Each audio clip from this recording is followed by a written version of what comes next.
estar acá para estas sesiones de conversa, para Rock en Ascenso, para Vorterix Paraná. Gracias, Sergio, Gracias por invitarme.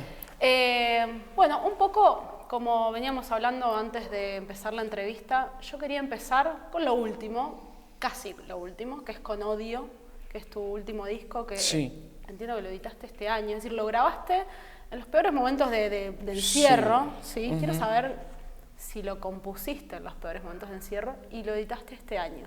Contame sobre Odio.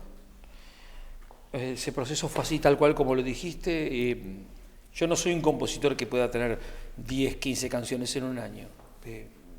Si tengo 2 buenas, tengo mucha suerte. Pero bueno, calculo que el encierro y todo el proceso del 2020, como a muchos artistas, lo debe haber afectado. A mí me hizo componer ese chorro de canciones que menos una son todas de ese periodo. Y lo grabé clandestinamente, rompiendo las leyes de encierro que mandó el gobierno, y nos juntamos con 3 o 4 personas en un estudio y grabamos las bases de eso. Y luego... eso fue como a mediados de 2020. A la misma vez que el presidente estaba haciendo la fiesta él, nosotros estamos grabando. Junio, julio, por claro, ahí. En vez de estar tomando vino con tu perro, nosotros estamos haciendo un disco. Pero cometimos el mismo crimen que el presidente. Y después de eso, mis discos los mezcla un chico que se llama Pablo Martín.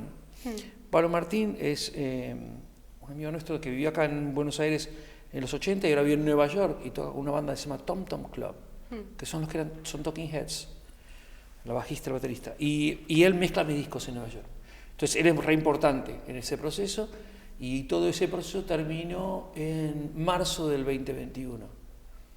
Y apenas eso es lo bueno de ahora. Lo terminé, lo mezclé y lo puse en redes, y ahora lo edito en CD y en vinil.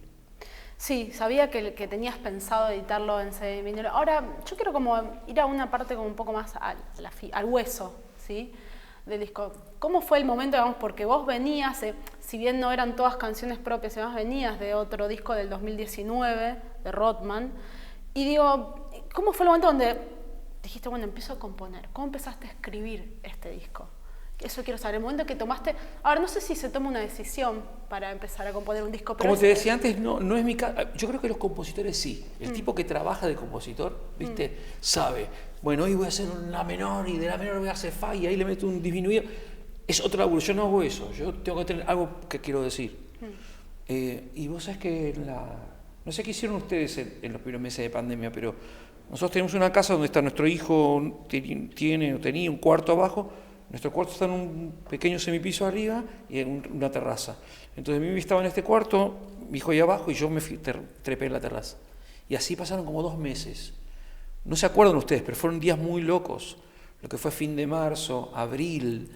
Vos salías a la calle, yo vivo en Florida, y vos salías y no se escuchaba nada, ni autos, ni nada, y el cielo cambió de color. Yo no creo que fui el único que vi eso. Estoy seguro que todos vimos eso. Lo que pasa es que fue muy fuerte.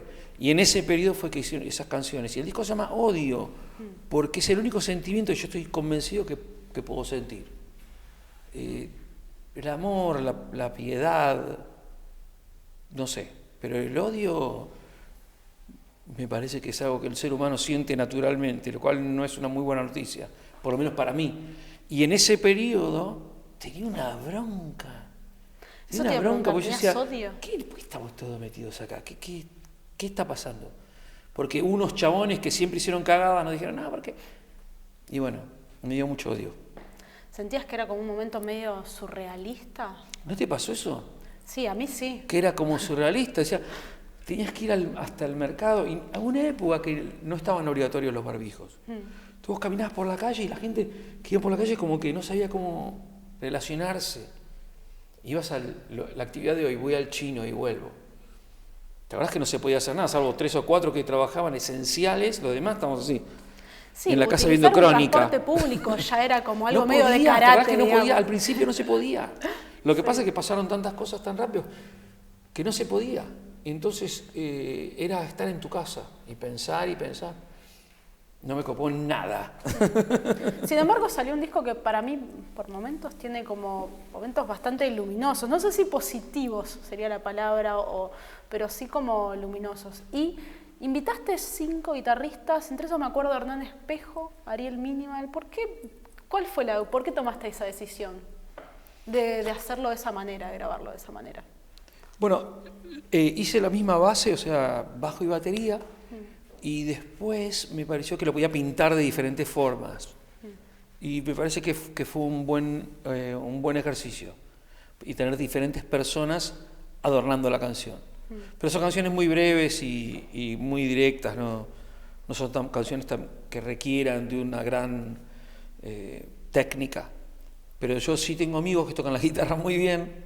Y lo hicieron muy bien. Estoy muy contento con ese disco. ¿Vos sos de dar así indicaciones o algo? ¿O dejás un poco que a sí, los pero músicos... telepáticas. Ok. ¿Cómo es ese proceso? Porque Bueno, mira, fíjate que toda la gente que toca son toda gente que yo conozco íntimamente. Claro. No... Otros músicos se relacionan más con músicos por las partes, ¿viste? Le pasás la parte, le explicas. Yo lo que traía era el músico y la persona, que eran todos mis amigos, básicamente. Así que me resultó muy claro el trabajo de producción. Y toda la gente que yo invitaba sabía que no iba a requerir de un proceso muy largo de aprender la canción. Entonces podía invitarla para que nos divirtamos y en medio de la pandemia nos juntemos y hablemos y toquemos. Y para mí fue, a nivel audio, fue un proceso muy exitoso porque Pablo se encargó después de juntar todo eso. Y también estaba pensando que esto que vos en alguna entrevista decías que para vos lo físico era muy importante. Yo en el momento cuando sale el disco pensé que ya había salido físico al toque, digamos. Y sin embargo lo vas a editar ahora. ¿Eso vos crees que es algo que lo haces por romántico, por decirlo así, por una necesidad? O sea, ¿por qué tomás la decisión? Si bien yo creo que es fundamental editar los discos de manera física y en vinilo, pero esa es mi opinión. ¿Vos por qué tomás esa decisión? Porque son lindos, porque es algo lindo, no tiene otra intención, es crear una cosa linda. Y por suerte, a diferencia de cuando yo empecé en la industria de la música, el objeto tiene otro valor. Antes el objeto era un servicio, ¿no? O sea, vos si querías escuchar un disco de los Bee Gees, tenías que comprarte el cassette o el LP o el CD. Si no, esperar que la radio los pase. Entonces era un símbolo de posesión y el objeto tenía otro significado. Pero era como la música, no es lo mismo que antes. La música está al acceso de todo el mundo, perdió el valor la música per se.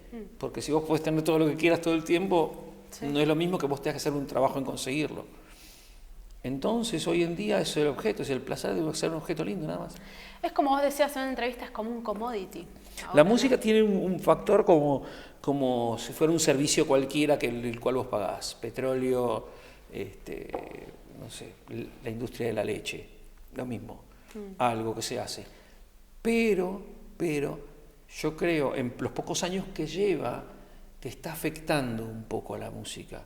No porque no me gusta la música de ahora, un montón de cosas que me gustan, pero me parece que el hecho de que vos, para poder llevar tu música, necesites de algún tipo de formato, hace que son los más valientes de los valientes se atrevan, y por lo tanto tenemos los mejores cantantes. A veces cuando tenés todos los millones de cantantes es como que no tenés ningún cantante. Sí. Es difícil ver quiénes son los cantantes de esta generación, yo no los puedo diferenciar claramente, duran tan poco. Entonces me parece que eso hacía se entiende como un filtro. Sí, solo el que esté dispuesto a romperse el corazón hasta llegar y hacer el disco es el que va a hacer el disco. Y en ese proceso, por ahí tenés al mejor, entonces el mejor cantante. Pero bueno, soy yo nada más que piensa eso, ¿eh? La mayoría está encantado con Spotify. La verdad es que no creo que seas el único que estaba pensando. Bueno, yo por suerte, y creo que acá compartimos un poco, conocemos bastante gente que le gusta esto de tener el objeto físico. Yo todavía no tengo espacio para vinilo, pero... Eso es lo que te quiero decir, hasta cambió, porque que vos tengas el objeto físico no significa que sea la única que lo escuche. En el año 90, Sí, sí, Imagínate bueno, antes que estuviera la música grabada, que sí, tenía no que lo venir tenías. el cabrón a tocarte la canción a tu casa. No había otra forma. Entonces, ya cuando tenías la música grabada tenías acceso. O sea, yo la puedo escuchar el disco nuevo de los Red Hot Chili Peppers. Voy hasta la esquina, a la disquería y lo compro. O me lo graba un amigo. El hecho de que vos no necesites de eso hace el objeto distinto. Ahora solo hacemos cosas lindas, arte, porque esencialmente todo está en internet. Ahora, en un momento dijiste que, al principio, cuando me estaba preguntando, dijiste, ¿por qué es lindo? ¿No? Y estaba pensando, vos tenés vinilos, estábamos hablando hace un rato de que, bueno, que no eras coleccionista, sino que tenías vinilos de lo que te gusta escuchar y demás. No me hables del disco que más te gusta, sino el más lindo. Si vos tuvieses que hacer uno que vos recuerdes, que digas, esta tapa me gusta, este formato en vinilo, el que sea, uno que recuerdes lindo. Hay un montón de discos. Había una relación muy fuerte cuando presentabas tus proyectos en vinil entre el arte, porque era una cosa tan grande. El CD vino un poco como a hacerlo más común. El formato era muy común, en una cajita que se abría así con un disco. Lo otro era todo un trabajo. Entonces había algunas tapas que eran increíbles. A mí me gusta mucho la música entre el 79, el 80, 81. Hay una banda que se llama Soft Cell que me gusta mucho y que sus discos son tan lindos de tenerlos en la mano y mirarlos. Pero eso va a cada gusto personal, ¿eh? A eso a cada uno. Bueno, a vos te gusta mucho Gentle Giant. Gentle Giant me gustaba cuando era niño. ¿Cómo saben ese dato vos? No sé. Y es más, te iba a preguntar, vos venías un poco como de lo progresivo, Total. con eso, con Yes, y ahí medio que te rompe la cabeza con The Police, ¿no? El show de Police en primer show Buenos de Aires Police. fue una cosa que te digo como... no fue muchas de mi generación porque fue 80, yo tenía 16, una cosa así, o 15 o 16. Entonces, hay muy poca gente a la que se atrevía a ir a obras, pero sí me di cuenta que esa música me llegaba mucho más que el rock sinfónico que lo escuchaba cuando tenía 13 o 15. Entonces, ¿Sigue esa pasando música y el eso? punk Sí. fue como si te golpearan la puerta de tu casa, ¡abrí! Y vos decís, ¿qué? ¿Vamos? Bueno, vamos. Fue así. Ahora, me intriga porque vos después, digamos, con Cienfuegos y con el resto de la música que fuiste haciendo, un poco siempre de alguna manera se inclinó a un sonido, ponele, punk, ¿no? Un punk. Pero, ¿qué te pasó con el progresivo con el resto de tus años? O sea, Lo que a pasa medida es que pasaron los años, ¿hoy escuchás Yes, por ejemplo? ¿Escuchás Close Lo to the puedo Edge? valorar mucho más que escuchar a Nicki Nicole. Sí, obvio. ¿Quién no? Perdón, la quiero. Mua, ¿cómo estás? Pero el tema con la música sinfónica es que yo era niño, tocaba música barroca. Entonces yo creo que mi proceso personal con esa música la hice cuando era más niño. Yo tocaba en un grupo de estos de quintetos de música antigua, música barroca. ¿En la escuela? En la escuela y también fuera de la escuela. Entonces no sabía lo que era el rock and roll como hasta los 12. Y entonces creo yo que mi proceso con esa música lo hice en esa época. Y después fue el punk. Y que es lo mío hasta el día de hoy.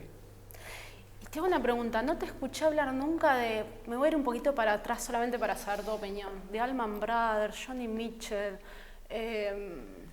¿Como el rock americano decís vos? sí, de los 60. Me gusta. ¿Te gusta? Sí, a mí me gusta todo. ¿Sí? A mí me gusta todo. Me parece que la música del rock and roll como concepto artístico, que viste que lo hablamos antes de estar filmándonos, que es como que está terminado, pero en el buen sentido de la palabra. Vos podés admirar el rock and roll como un evento que empezó y terminó. Y la verdad es que todas esas bandas que vos nombrás, Johnny Mitchell era un artista, pensás que esos discos como Blue están hechos por un artista que tenía 20 y tantos, mucho más joven que nosotros. Y como tocar el piano y cantar así a esa edad. Sí, como No afinaba sé, la guitarra. que- Esa pero afinación viste, rara. es cosas que hacían muchachos porque no existía internet. Entonces tenía mucho tiempo libre para tocar la guitarrita. Y lo que pasa es que en algún punto, ¿vos crees que hoy en día el artista le es más difícil porque perdió la contemplación de alguna manera? Hoy en día es como que con toda la vorágine del teléfono, de las redes y todo eso, ¿no es que el artista perdió un poco el contemplar el tiempo y todo eso? ¿Pensás un poco en eso o no? Posiblemente yo creo que los músicos que están en la música clásica deben ser iguales. Porque ellos tienen una gimnasia que tienen que dar X horas por día para poder tocar esas partes. El músico de jazz también. Y el músico de rock and roll en algún punto también, para tocar bien, tenés que tocar la batería un par de horas por día. Ahora, la aproximación de la música de hoy en día no creo que requiera eso. Requiere otras cosas. Me refiero al sampleo, al uso de computadoras como instrumento, que están súper bien, pero requiere otra cosa. No creo, esa contemplación que vos decís es muy interesante porque solamente puedes lograrlo sin internet, sin estar con el teléfono. Porque si no le dedicas una cantidad de tiempo fijo, sin estar viendo si te llaman, cosa imposible hoy en día, no se puede hacer. Entonces, es una condición. Así que no sé, lo vamos a ver en los próximos años, a ver qué ver. ¿Tenés esperanza? Nah, No. ni un poco. ¿Sabes qué? Estaba pensando, sacaste La Oscuridad. La canción de Carlos Solari, sí. Y me llamó la atención la foto que elegiste para el single. Me hace acordar a, ¿viste el disco de Porcupine Tree? Fear of the Blank Planet. Ah, mira, Es no como le un había azul. conozco Porcupine Tree, pero en verdad esa foto está así cortada porque yo estoy teniendo un hula hop. ¿Sabes lo que es un hula hop? No, ¿qué es? Un hula hop son estos para hacer hula. Que te lo pones en la cintura y así Sí, es el aro. El aro ese. El hula. Sí, sí, sí. Ok. Mimi tiene un hula que tiene luces. Ah. Entonces yo me agarré la foto y me lo puse así y me hice la foto. Y Mimi me dice, no te puedes sacar una foto con el hula, porque es mi hula hop y no te lo presto para la foto. Y como me gustaba mucho la foto, lo que hice fue sacar el hula. Entonces, la luz es del hula hop de Mimi. Ah, es un hula de eso. ¿Sabes lo que estoy diciendo, no? Esos Sí, que se ponen en obvio, la... yo lo sé hacer, de hecho. Bueno, hay unos que tienen luz. Sí, sí, Y sí. Mimi tiene un par de esos. Y entonces, no te voy a prestar mi hula hop. Entonces yo le dije, no problem. Lo sacamos de la foto y me quedó ahí, chuc. Te quedó cortado. La oscuridad. ¿Lo elegiste por algo en especial? La canción... Sí. Yo saqué un disco que se llama Aislamiento, un EP en 2020, como un mes exactamente antes que empiece el aislamiento. O sea, maldita sea la providencia. Es un cover, ¿no? Es un disco de covers. Sí. Y grabé 5 canciones y una era La Oscuridad del Indio Solari, porque me pareció una canción buenísima.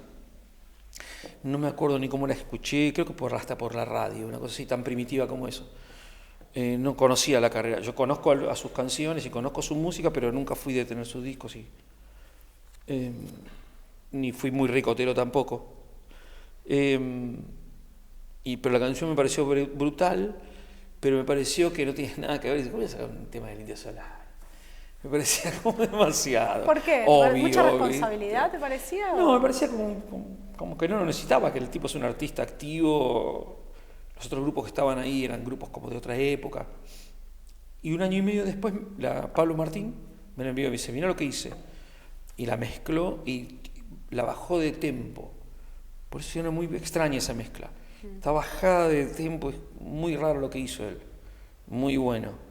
Y me pareció que a un año y medio después de la pandemia sí estaba bueno sacar la canción. Y eso nos va a traer, pues yo lo que me quedé pensando, dije, saco esto y vas a sacar algo más, nuevo material. ¿Compusiste estos últimos meses? Yo sé que acabas de sacar un disco, pero... Bueno, hice un disco para Mimi Maura. No un disco, sino una serie de canciones. Que calculo que van a aparecer en el disco nuevo Mimi Maura y participa Maxi Prieto. Y es un disco de Mimi con Prieto, de 3 canciones. Entonces eso va a salir y también Mimi está sacando un disco, así que estamos concentrados como en eso. Yo no soy muy como, no me importa mucho componer. Yo por ahí agarrar una canción y la interpreto como propia y la mezclo como si fuera un tema propio. No tengo esa cosa que solo grabo mis canciones, ¿viste? Como otros cantantes. Así que eso es lo que viene por ahí. Mira, tenía entendido que Mimi Maura, digamos, el proyecto estaba como medio descansando, por decirlo. El proyecto de Mimi Maura, como lo conocieron, está hibernando por un par de años largos. Pero Mimi Maura, aparte de la banda, es una chica que canta muy bien. Sí. Y entonces, ya hace un par de años que no saca un disco. Está haciendo un disco que es bastante diferente a lo que ella hizo hasta ahora. ¿Vos lo podrías definir de alguna manera, si podés? Es muy oscuro. Están los dos juntos en la oscuridad.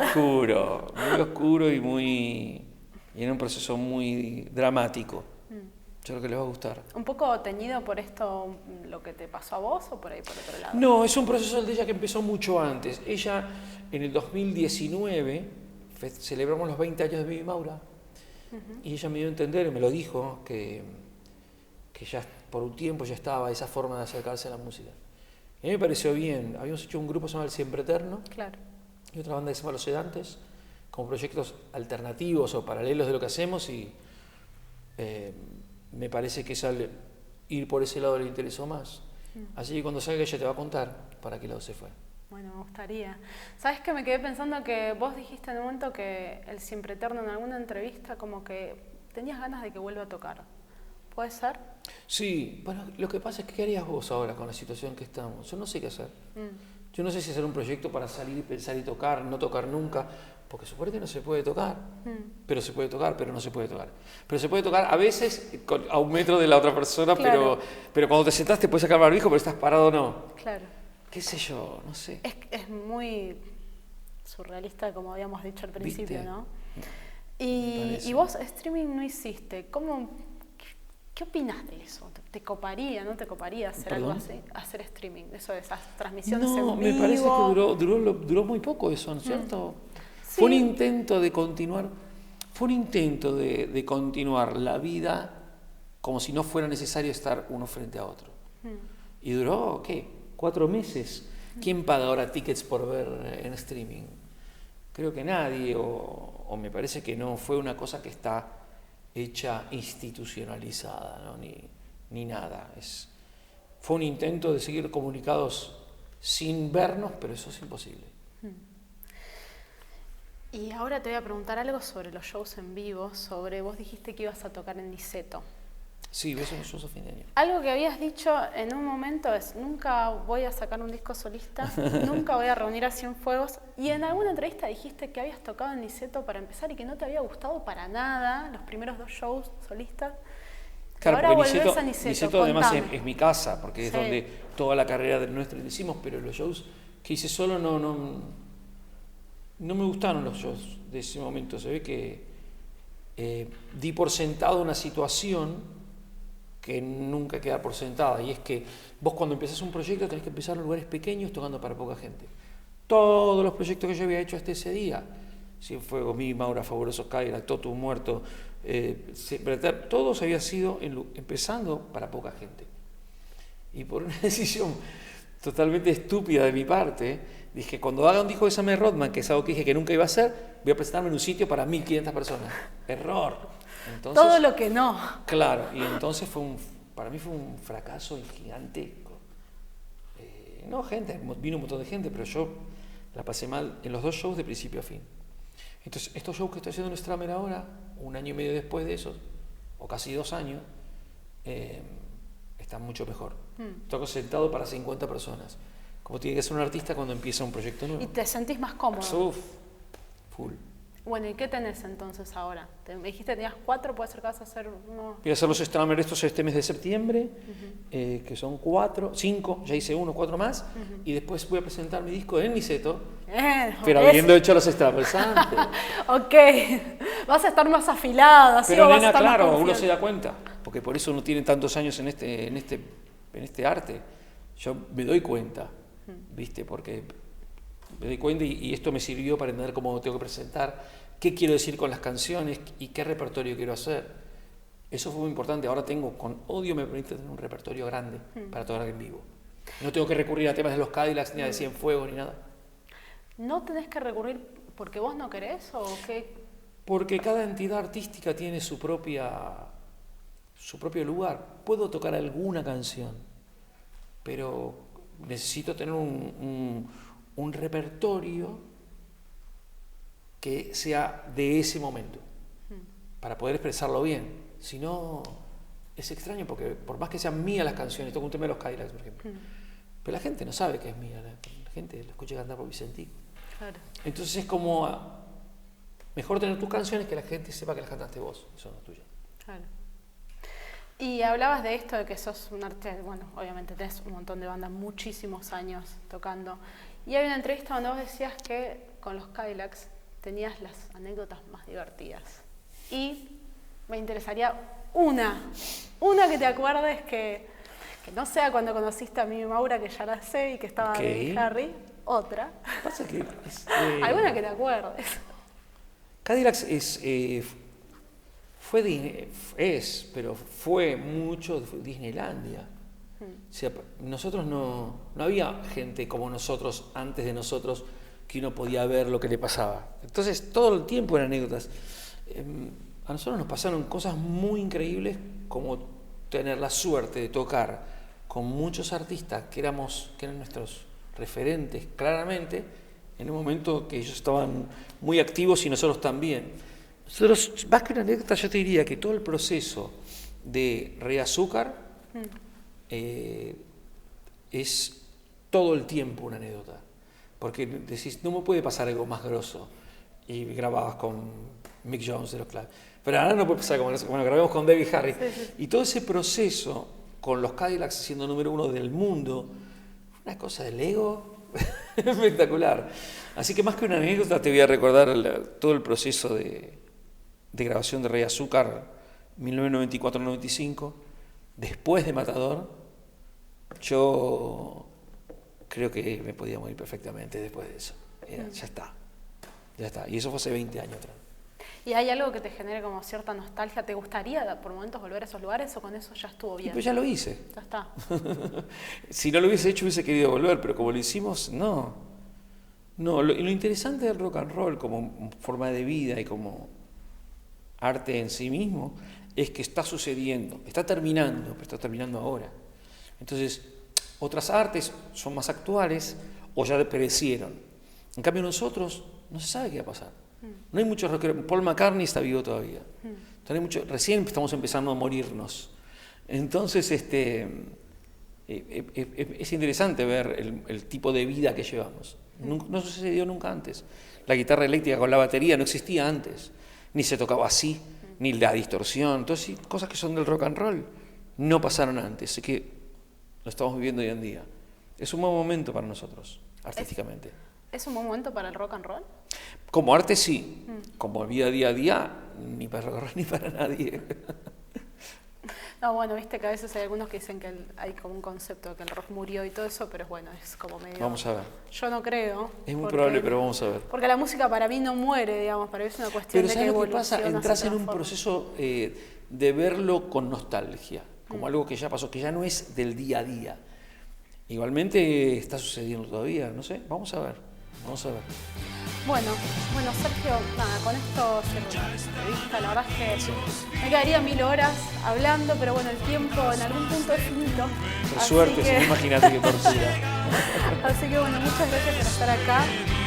Rock en Ascenso para Vorterix para nada. Y bueno, te vemos en Estrada.